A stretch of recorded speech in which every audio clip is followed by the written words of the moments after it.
Look at the text. Verse 3, the king ordered Ashpenaz, his chief eunuch, to bring some of these Israelites from the royal family. In other words, this was the cream of the crop. This was the best of the bunch. He takes them out, these 4 young men, and they didn't have any physical defects, and single ladies, they look good. They weren't no broke, busted brothers. These brothers probably look better than Denzel, a young Denzel, and a young Israel, whatever, Israel, what's his name? See, y'all know his name. Y'all all know it every time.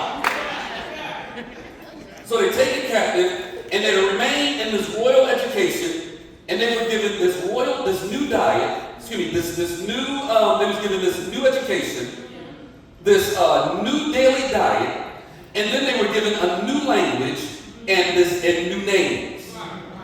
So why were they doing that? The problem is that they were being pressured to compromise. They were being pressured to conform. See, they were pressured to stand in front of a whole award audience and front twerk and think it's cute.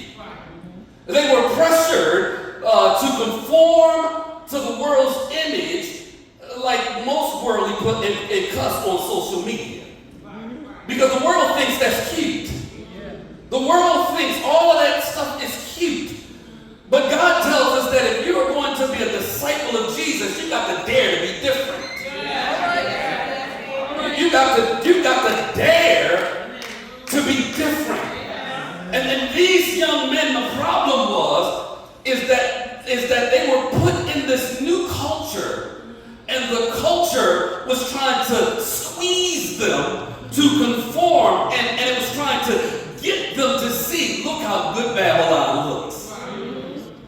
Look at this, you're in this royal program. You're getting this program with, if you pass, you'll be able to get a job where you'll be right up under the president. You'll get the corner office, overseeing the city, with a name on your door. All you got to do is compromise and conform. Beloved, we face the same thing today. As we journey through life, we're going to be there's going to be constant attempts by the enemy to get us to drop our guard, to conform to the world's standards, and to do things we know that are wrong. When I was a Christian when I first became a Christian, I had to cut off some of my friends. The reason why I had to cut them off is because they didn't see me as new. They didn't see me as a new creation. They remembered the old me. They remember how I like to party. They remember how I like to do other stuff. They remember how I like to be promiscuous. And so when I became a new creation, I went in hard. I went radical in.